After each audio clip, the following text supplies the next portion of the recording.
All right, everyone, I do want to go ahead and get started. So for those of you who don't know me, my name is Kristen Osterhow. I am the Education and Training Coordinator for the Alzheimer's Disease Caregiver Support Initiative. We provide services for caregivers in 6 counties. They are Clinton, Franklin, Essex, Warren, Washington, and Hamilton counties in northeastern New York. And we do that through a grant from the New York State Department of Health. We offer education and training like this webinar that you're attending today. We also offer support groups, which currently are happening virtually, although we are going to start doing some in person in October. Memory cafes, which are social events for the caregiver and the person living with dementia. So these are really fun. We'll get together and do a craft or listen to a musical performance together. Again, right now, those are just happening virtually. We do care consultation. So that is a meeting with our care navigator, and that's designed to troubleshoot any of your specific things that you're running into, help you locate other community resources, and really guide the individual caregiver. And we also offer respite. So we will pay for you to get a little bit of a break and something called Project Lifesaver. So that is a bracelet that your loved one would wear, and if they were to wander and you couldn't locate them, you'd be able to locate them quickly. I do always like to point out that that is a nationwide program, which is great. So if you're on vacation, you can call up the emergency services down there and you would be able to locate your loved one there too. All of our programs and services are free. They're open to the public. And yeah, that's us and our program. Today, I'm going to be talking to you all about caregiver quality of life and self-care. And before we get started, I do just have a couple of housekeeping notes. So I want to let you all know that you're in listen only mode. That means I can't see or hear you. However, if you have questions, please type them into the chat box. I would love to be able to answer those for you. I also want to let everyone know that normally with this presentation, I give away a book that is called Finding Moments of Joy. And it is a really wonderful story. A woman wrote it. She was a caregiver for many, many years. And so if anyone is interested in receiving a copy of that book, please let me know, and I'd be happy to either drop that off to you if you're local or mail it to you if you live further away. All right, so let's dive into the presentation. I'm going to start with this video. It's a really short, just a couple minutes long. Maybe we'll start with the video. Usually, play button pops up in the middle.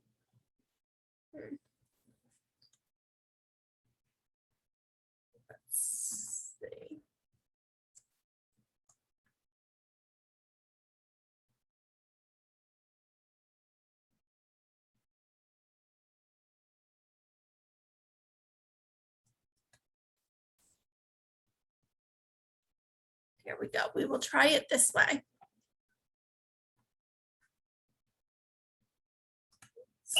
My job is to make college easier because students have a lot. How can we support carers? A good carer puts the person they care for first and puts their own needs on hold, right? Wrong. On an airplane, there's a reason why we're told to put on our oxygen masks first before helping others. It makes sense because then you can help others. As a carer, it is important to look after yourself by eating a balanced diet, exercising, and by getting a good night's sleep. Looking after yourself as a carer is not selfish, it's sensible. When your needs as a carer are taken care of, then the person in your care will benefit too. Looking after your emotional and social needs are really important as well. Most of us have someone special in our lives that we turn to for emotional support, for that important chat to help with decisions or simply to offload and say, life is hard right now. That special friend or confidant is often your spouse or your partner, a parent or a lifelong pal, and they play a really important role in our lives. But what can you do if dementia cuts off your access to that vital lifeline? While you can still have a relationship with your loved one, caring can put you in a lonely place. So you need to make sure that you build a team to provide emotional support. Social isolation and loneliness are as bad for your health as smoking and obesity, so it is really important to take action. A small group of trusted friends and family won't replace your best friend, but they can help by providing a listening ear, a hug, or help with important decisions, all of which may help you to feel lighter, less stressed, and more positive. If you know someone who's caring for a person with dementia, it can be tempting to stay away, to avoid an awkward visit. But dropping by to chat with the caregiver can make a huge difference, not just to the person doing the caring, but also for the person with dementia. Your friendship and your emotional support could be like a breath of fresh air or vital oxygen, improving well-being and giving the carer renewed energy for the caring process.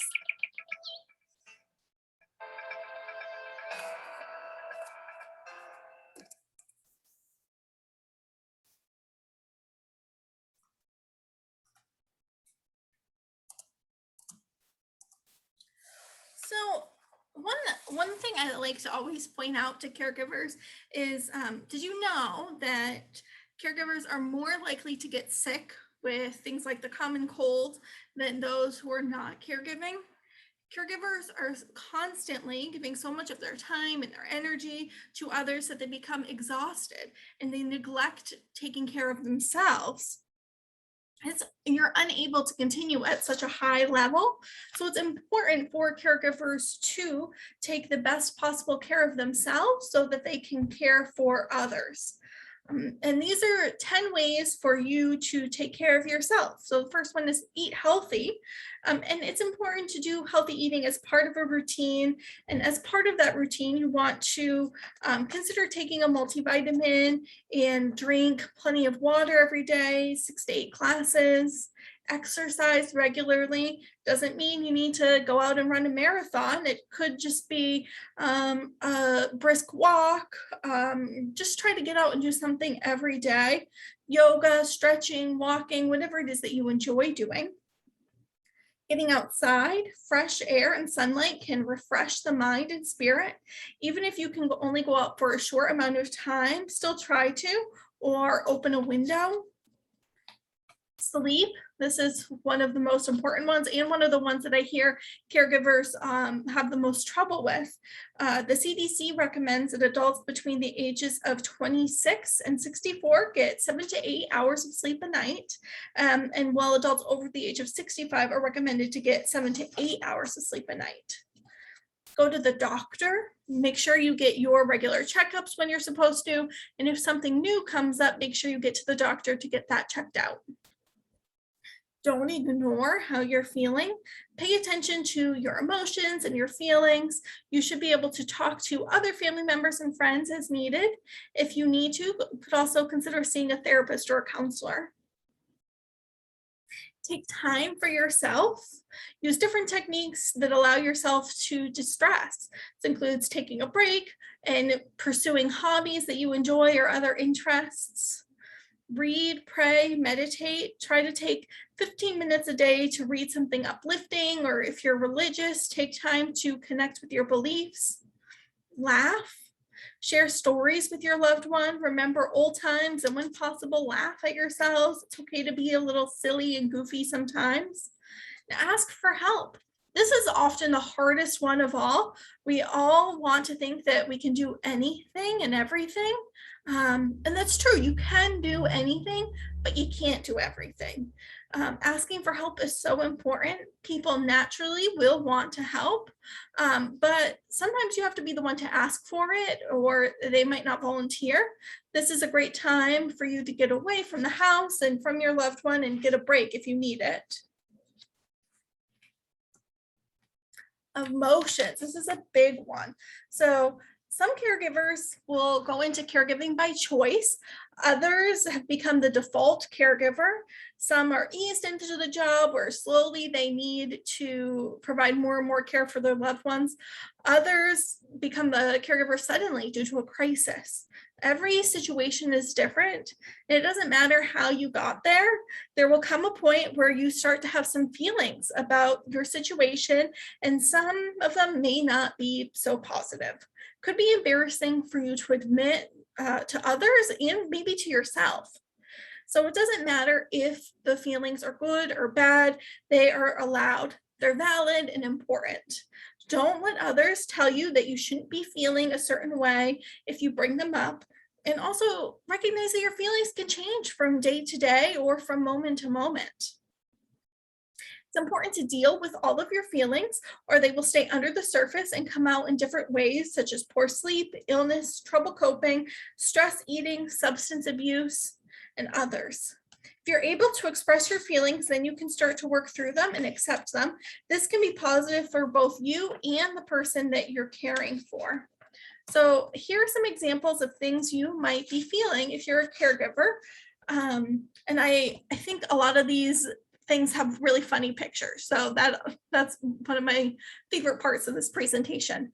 So you might be feeling ambivalence, the feeling of wanting to care at the same time as not wanting to.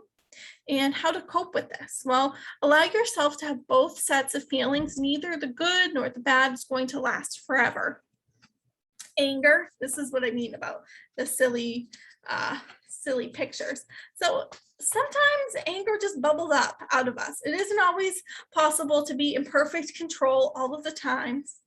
So it's a normal part of caring for someone who needs help on a continuous basis, and they might not be accepting of the help. In caring for someone with dementia, it can be especially hard if they're combative or irrational. So forgive yourself. That's the biggest one. After you've had a bout of anger and you snap at someone, you have to forgive yourself. Nobody is perfect 100% of the time.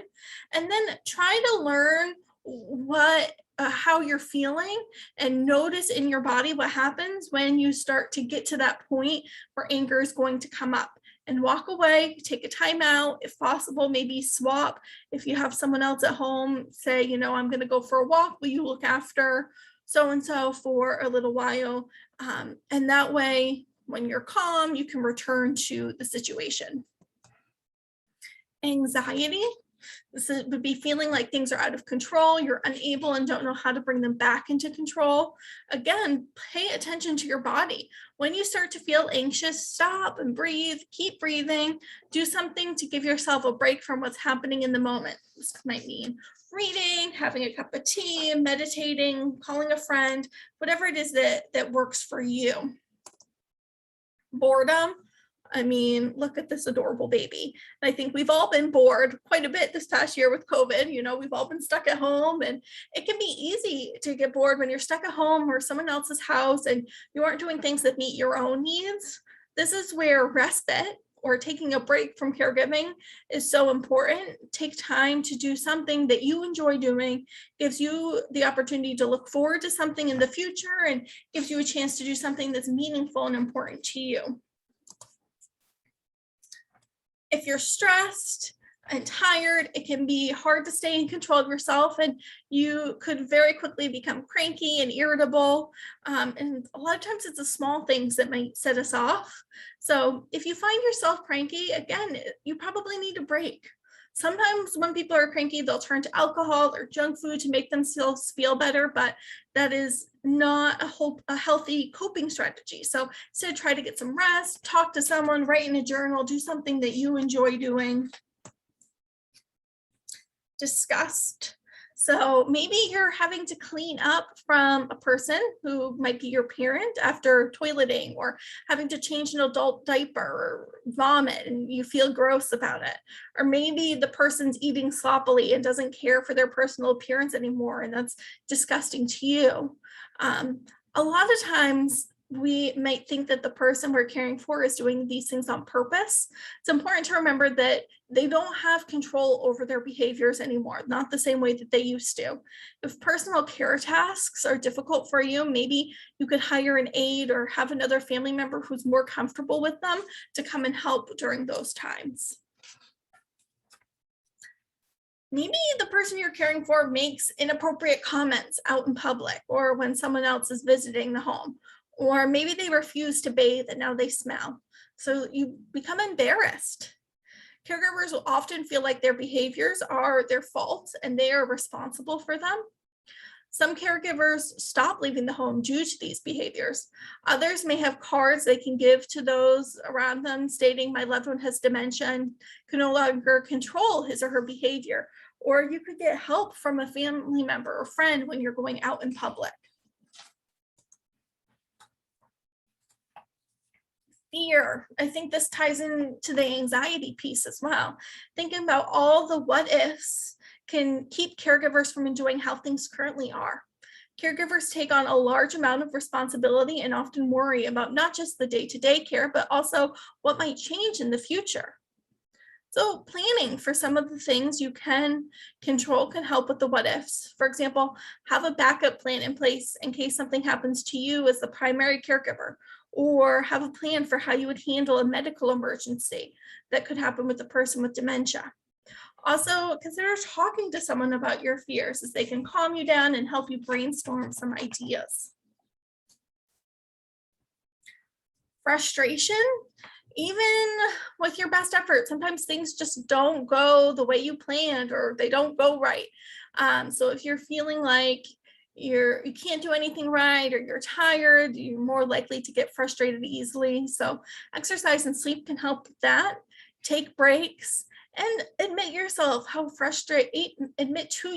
how frustrating caregiving can be. Grief. Watching the person you're caring for decline is sad. Oftentimes, the caregiver also grieves the person and the relationship that they used to have. It's important to grieve the loss that's being experienced, or it could come out as another feeling. People tend to want to avoid the sadness that comes with grief. However, allowing yourself to feel it and know that it's okay can help with healing. For some people, creating a ritual can be helpful, like lighting a candle, thinking about your loved one.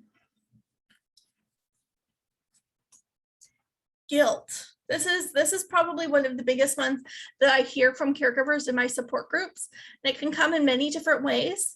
Caregivers might feel guilty for feeling as though they aren't doing enough or giving the best possible care to the person they're caring for.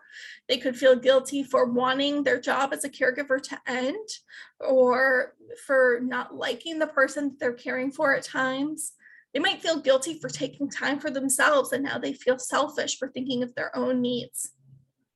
Again, you need to forgive yourself. It's not possible to be perfect all of the time.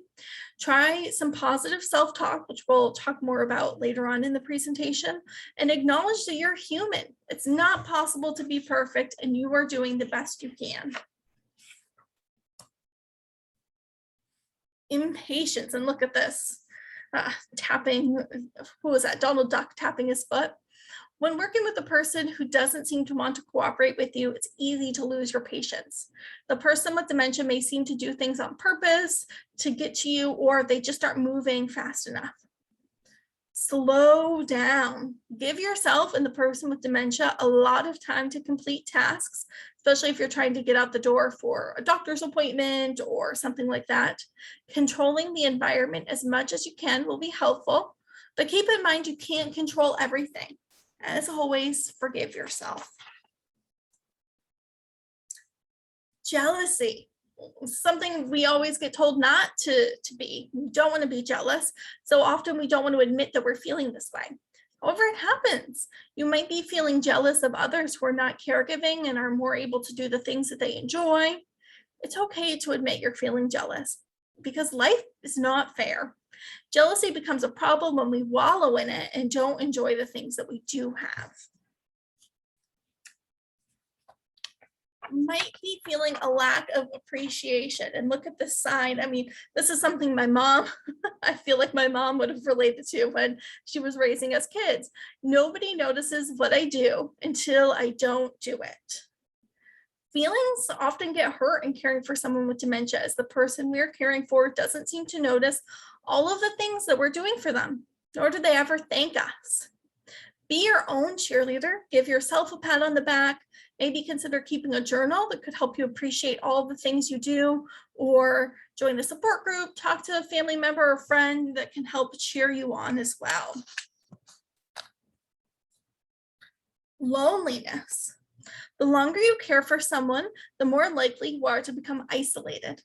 There often is no one to talk to other than the person with dementia. They may no longer be able to carry on a conversation. Friends often stop trying to reach you as you're often unavailable, or they stop coming by because they don't know what to say. Use respite to take a much needed and deserved break. You can also consider using an adult day program that might not tie up one of your friends or family members, and you could spend time with them yourself. Caregivers of people with dementia experience a lot of loss. Could be your loss of income, loss of independence, loss of your best friend, loss of your sense of self. It's important to identify your own losses because everyone is different. When you understand and identify your loss, you can think of better ways to help yourself grieve it. Resentment. Resentment is not uncommon when we're put in a situation that we don't necessarily choose. Negative feelings can come up when there are others who feel like you feel like should be helping and they're not. Family dynamics can be difficult. In some cases, having family can help make things easier. However, in others, family can make things more stressful. If you can't get help from those who you feel should be helping, try to think of others. Overall, think of the good things, as it's easy to forget them when we focus on the negative.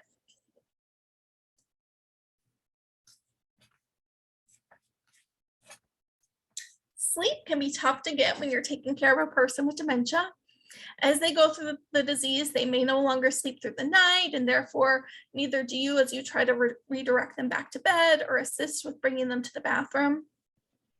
Try to put sleep high on your priority list. Lack of sleep can lead to many health issues and affects our day-to-day mood. If you're having difficulty sleeping that's not directly related to caregiving, talk to your doctor. Depression. Depression is often seen by many as a sign of weakness. People with symptoms of depression sometimes won't describe themselves as being depressed. While researchers are still trying to pinpoint the exact cause of depression, they do know there are some contributing factors, which include environmental triggers, some medications, living with a serious illness, grief due to losing a loved one, living with someone with serious depression, and other factors. A caregiver who's battling depression could be feeling embarrassed. They could also feel like a failure and like those around them will judge them. However, depression is a very common response to those who are caregiving, and it's a normal reaction to a difficult situation. It's normal to have negative thoughts that come and go.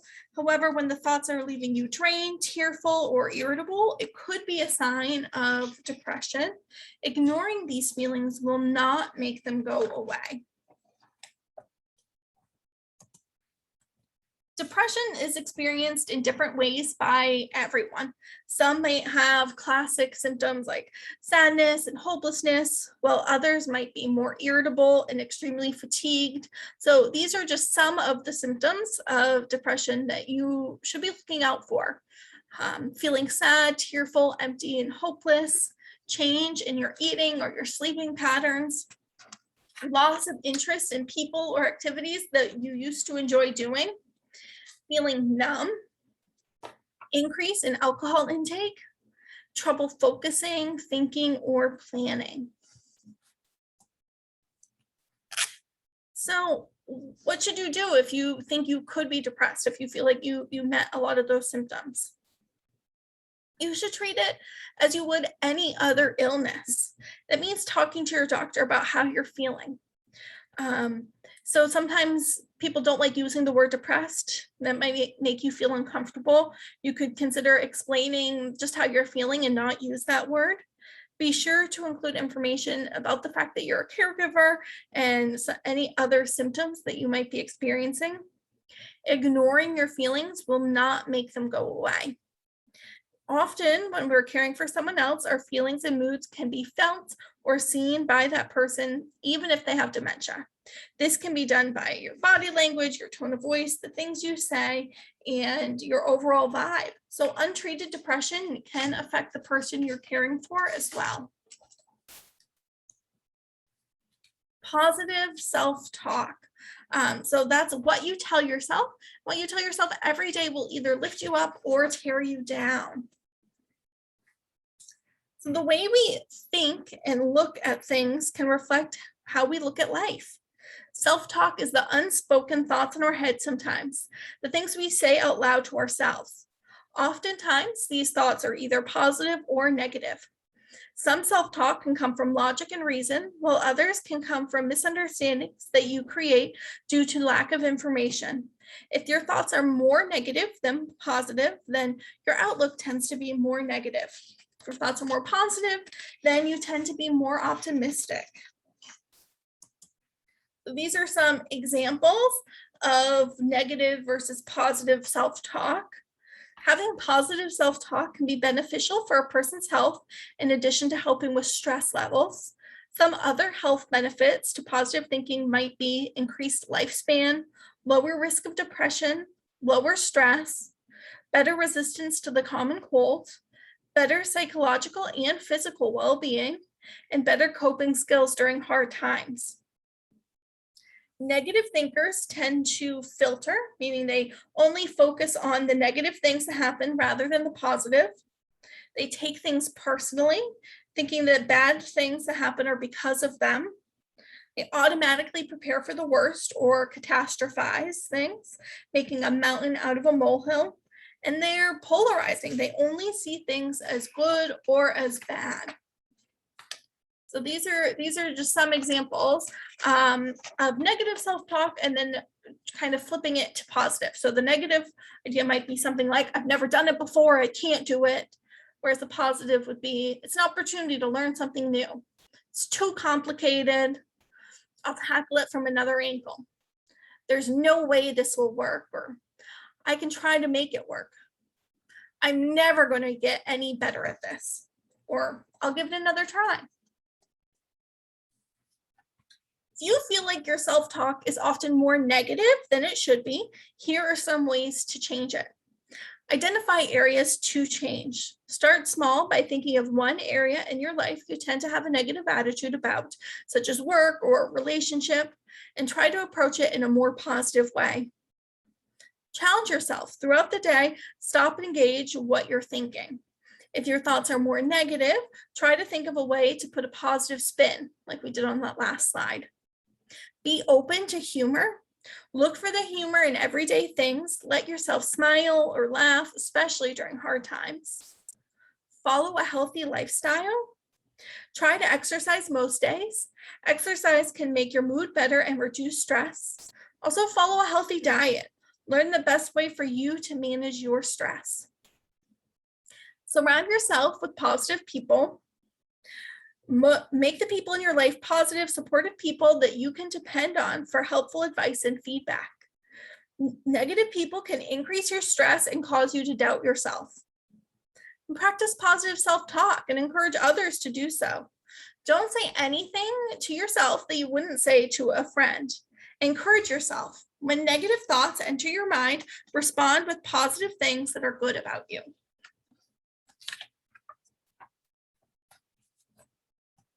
All right, so now we're going to talk about managing stress. These are some signs that you are stressed: denial, anger, social withdrawal, anxiety or panic, depression, exhaustion, sleeplessness, irritability, concentration problems, or an increase in health problems. And most caregivers, when we talk about this at support group, they can relate to at least some of these signs, if not all of them. know these are some tips for managing that stress. Know what community resources are available to you. So ADCSI, my program, and the respite, where you can get a little bit of a break, or the education where you can learn how to deal with some of the difficult dementia related behaviors. There's also trade in the northern region, or sail in the southern region, to help you get assistive technology and equipment. There's a lot of resources that are available for caregivers. So reach out to your local offices for the aging, or your care navigator, and learn more about those programs that are available. Get help and support. Ask friends and family for help, and reach out for support. If the stress is overwhelming, talk to your doctor. Use relaxation techniques. There's lots of different ways to relax, so try to figure out which one is the best one for you. Some ideas could be visualization, where you picture a place or something that is calm and peaceful. Meditation, taking 15 minutes to let go of all the stressful thoughts. There are a lot of guided meditations that you can find on YouTube or online. And breathing exercises. Again, there's lots of different breathing exercises you can try, slowing your breathing and taking deep breaths. Exercise can help with reducing stress and overall health. It could be any form and whatever length you can do it for. Find time for yourself to take a break and use respite, so you're able to get out and do something that you enjoy. Educate yourself. As the dementia progresses, new behaviors and challenges will come up. Learn about these and how to manage them. It can be beneficial for you and the person with dementia. Take care of yourself. Go to your doctor regularly, eat healthy, exercise, and get enough sleep. And make legal and financial plans. It's important to make these early so the person with dementia can make the plans with you. Don't forget about taking care of your own plans as well.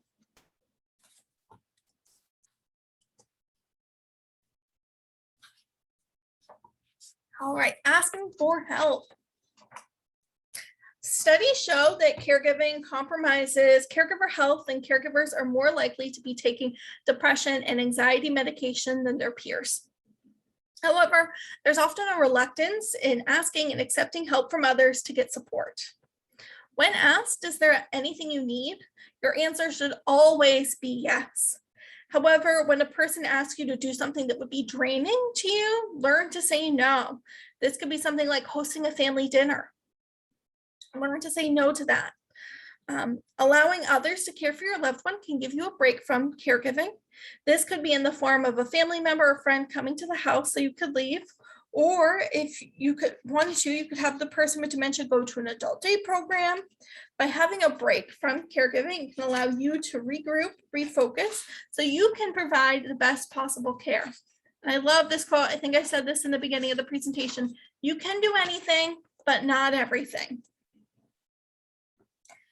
You might be wondering, well, how do I ask for help? So think about any special abilities that your friends or family members might have. If you have a friend who loves to cook, you could ask them to cook a meal for you. Or if you have a friend who owns a landscaping business, maybe he can help you mow the lawn once a week. If you have a person who you can always rely on and they always say yes because they have a difficult time saying no, try not to ask them every single time you need help with something, but ask different people. And think about your timing when asking for help. You're more likely to be met with resistance and refusal if you ask a person who's currently overwhelmed and stressed. Have a mental and physical list of things that you need help with. This way, when someone asks you what you need help with, you could tell them or even show them the list you have and let them choose what they would like to do. Be prepared for a person to hesitate or even tell you no. It can be hard to hear that someone doesn't want to help. However, it could do more damage to your relationship if the person was only helping out because they felt like they had to. Try not to take it personally and think about the person refusing the task rather than turning you down. And try not to soften or weaken your request by adding, would you mind, or it's only just a thought. These make the request seem like they aren't that important to you. Make sure you use I statements and make them specific. Support groups. What is a support group? Well, it's a regularly held meeting for people who are currently experiencing a similar illness or in a similar situation. However, regular attendance is optional. So an example of this would be a caregiving support group like the one that we offer. In a support group, a person can receive emotional support not only from the facilitator who's running the meeting, but also from his peers who are attending the meeting. Other caregivers can share strategies and lessons that they have learned from their own caregiving situation or heard from others. Information and resources are exchanged either by the facilitator or the members in the group. In some cases, there can be specific trainings done as well. In a support group, you can vent and have your feelings validated. They can allow caregivers to feel heard, understood, and cared for. You might find that venting is helpful for you, or you may need other caregivers in the meeting to validate your feelings. Other caregivers will understand your frustration. Could share and compare ideas and help each other out. Can share ideas about medication, doctors, treatments. A person can also ask for specific help or ideas with a situation that they're dealing with. Uniting and advocating. Attending a support group can help caregivers see that they are not alone. When in a support group, you can hear from others and see that they too are experiencing similar struggles. People within a support group can raise awareness for the condition of their loved one by participating in local events like Alzheimer's walks. And finding community. Support groups allow for a sense of belonging. So how do we take care of ourselves? Healthy eating is one way. Want to drink plenty of water. As you age, you begin to lose your sense of thirst. Milk and juice can help you stay hydrated. However, drinking water is often best. Make eating a social event. It's more enjoyable to eat with others. Invite a friend to eat with you or go into the community a couple times a week for your meals. Plan healthy meals. It's important to follow trusted nutrition information. The guidelines for what your meals should look like can be found at choosemyplate.gov. Watch your portions. Learn how much you should be eating. If you're eating out, you might consider packing away some of the food when it's put down at your table. That can help prevent overeating and could give you a second meal for later. Vegetables can brighten your plate, and most are a low-calorie source of nutrients. Eat for your teeth and gums. As people age, they tend to find that they have difficulty with chewing some fruits, vegetables, and meats. Try to offer softer options of these foods rather than missing out on the nutrients that they provide. So maybe eating cooked carrots rather than raw carrots. Use herbs and spices. As a person ages, their sense of taste and smell seem to go away. So if you find that things are tasting different or bland, try changing them up by adding different spices and seasonings. Keep food safe. Food-related illnesses can be life-threatening to an older person. Throw food away that may no longer be safe to eat. It can be dangerous to eat raw or undercooked foods as well, such as eggs, fish, and meat. Read the nutrition labels. Talk to your doctor and find out if there are ingredients or nutrients you may need to stay away from or you need to increase. Looking at labels can help you decide which foods would be better for you. Ask your doctor about vitamins and supplements. Sometimes you're unable to get all of the nutrients you need from your foods, which is the preferred way to get them. Talk to your doctor before taking any new vitamins or supplements, and let your doctor know if you are taking them, as they can interfere with some medicines that may be prescribed to you. Exercise will help you maintain your strength, give you more energy, improve your balance, and prevent with or delay some diseases, and can help with mood and fight depression. So there's different ways to be active. Endurance, so this would be the amount of time that you're able to do an activity that makes breathing difficult. Person should try to get in 30 minutes a day, most days of the week, but it doesn't have to be done all at once. You could break it up into 10-minute segments. For example, 3 short 10-minute brisk walks. Strength training, will keep your muscles strong so you're able to do things on your own longer. Keeping muscles strong is also good for fall prevention. Balance, try to do things that test your balance, for example, standing on one foot without holding on to anything. And flexibility, you can improve your flexibility by stretching, by helping to keep improve your flexibility. Can do simple stretches like yoga. And as I mentioned before, you should check with your doctor before you start exercising or making any changes to your routines. Make sure you start slowly and build up your activities.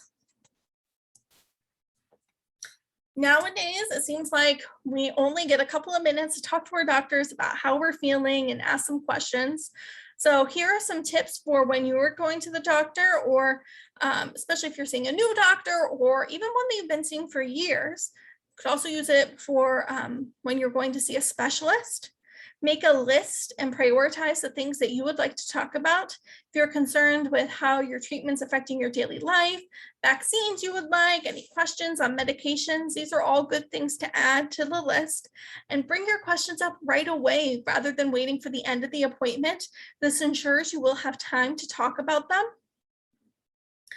Make sure you bring all information with you, like the current vitamins, supplements, medications you're taking, your insurance cards, names and numbers of other doctors, like specialists you've seen, and any changes in your medical records that haven't been sent over to your doctor from another office.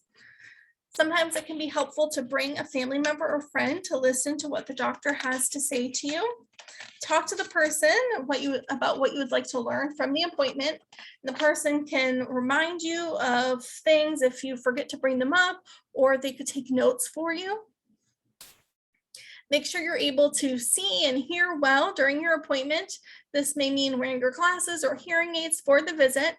And let the doctor or office staff know if you're having difficulty hearing or seeing and how they can help you. And update your doctor on things that have happened since your last visit. This would include trips to the emergency room, visits to specialists, changes in medication. Also mention if you've noticed any changes in your weight, sleeping patterns, appetite, or energy levels. Tips for getting better sleep. I think everyone could use better sleep.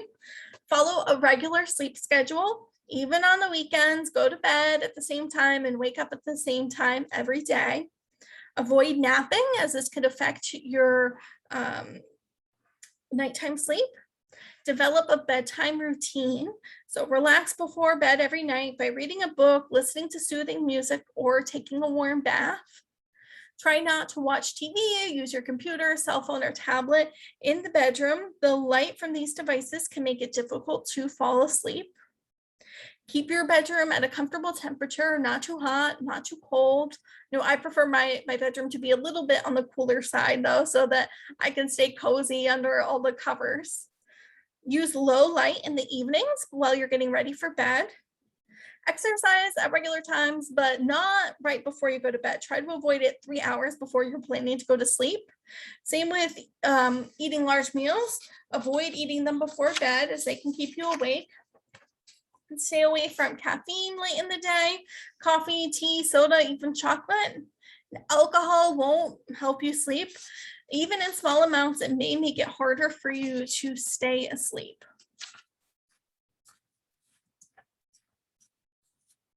All right, I think this is my last slide before we get to questions. So taking a break, it's also known as respite.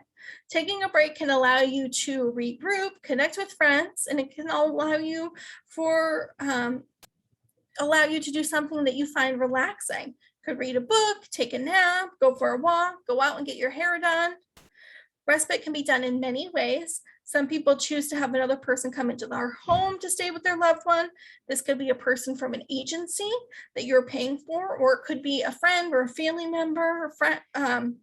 You could also choose to go to an adult day program, or in some cases, even a nursing facility. There are community resources available to help you pay for any of these options. It might be difficult for you to leave your loved one, so you can take a break. However, it might be good for him as well. Socializing with others can help with mood or behaviors, and taking a break is an important step in caring for yourself. That brings me to the end of my presentation. If anyone has any questions, please type them into the chat box now. And like I said, if you are interested in that book, Creating Moments of Joy, I would be happy to either mail you a copy or drop one off if you're local. Just let me know that you're interested, and I will be sure to connect with you after. See, I don't see any questions yet. Next week is actually our last webinar in this series. It is Planning for Future Care at 5 p.m. on Monday. And then in October, I'm going to be doing something called Powerful Tools for Caregivers. It's going to be a 6-week workshop on Tuesday afternoons from 1 to 2:30. So if that is something you're interested in, please let me know. It's not one of the presentations that I've created or that anyone with our agencies created. It is a nationwide program. It's evidence-based to help you reduce stress, improve communication skills. So I highly recommend it if that's something you're interested in. I see some thanks for the presentation, and yes, I can get you a copy of that book. Let me write that down. I have to write myself notes or I will forget.